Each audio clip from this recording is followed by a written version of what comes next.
ভাই একটা জিনিস ভাবতেছি, এই দুনিয়ার সবচেয়ে সেরা খেলোয়াড় কারা? অনসেন একটু শুনি।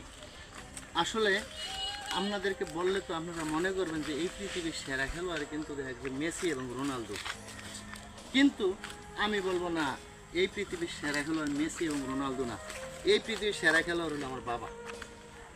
যেমন যেমন আমার বয়স যখন 23-24 বছর, তখন তো আল্লাহর মধ্যে প্রাপ্তবয়স্ক, বিয়ে শাদী করবো মনে মনে চিন্তা ভাবনা করছি, কিন্তু আমার একটু সহজ সরল ভাইয়া আমার বাবা বুঝাইয়া শোনাইয়া দেখা গেছে যে আমার ফাড়াই দিল বিদেশ।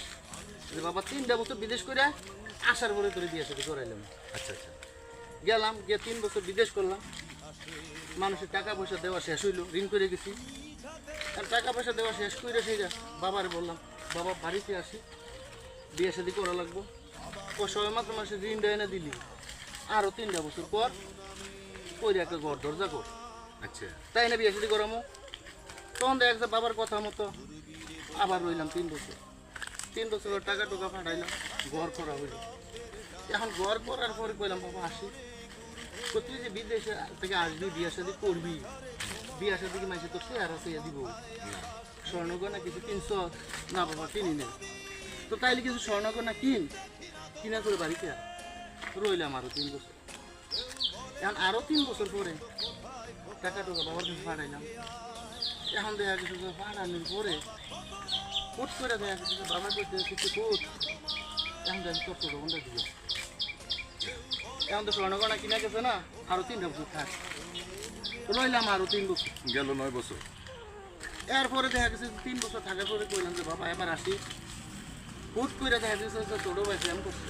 আচ্ছা প্রেম টেম কইরা এখন দেখা গেছে মাইয়া সুন্দর করে নিয়ে এসে কোথা যে তুই বিয়েই করে লাইছে, ভালো করে জাঁকজমক করে অনুষ্ঠান করে বিয়ে সাথে আমরা শেষ করে লাই, তুই বাবা আরো 3টা বছর পরে রইলাম আরো 3 বছর, গেল এক যুগ। এখন দেখ যে এইভাবে করতে করতে দেখা গেছে যে লাস্ট আমি দেখা গেছে যে প্রায় 17-18 বছর বিদেশ করে ফেললাম। তো পরে কইলাম যে বাবা এবার আসি বিদেশ থেকে, কফুতে এবার আয়। এরপরে যাক বিদেশ থেকে আসবো সিদ্ধান্ত নিতে 1-2 দিন আগে আমার দাদি মারা গেছে। বাড়িতে আসলাম, আসার পরে এখন দেখা গেছে যে দাদি মারা গেছে, তার চুলকানি হইলো, সব কিছু হইলো, টাকা পয়সা সব শেষ। এখন আমি করতে করতে 18 বছর বিদেশ করি। এখন দাদিও মরছে, আমিও মরছি, বুঝছেন? 18 বছর বিদেশ করলাম, দাদির সাথে সাথে আমিও শেষ, বিয়ে শাদী আর হলো না। এখন বলেন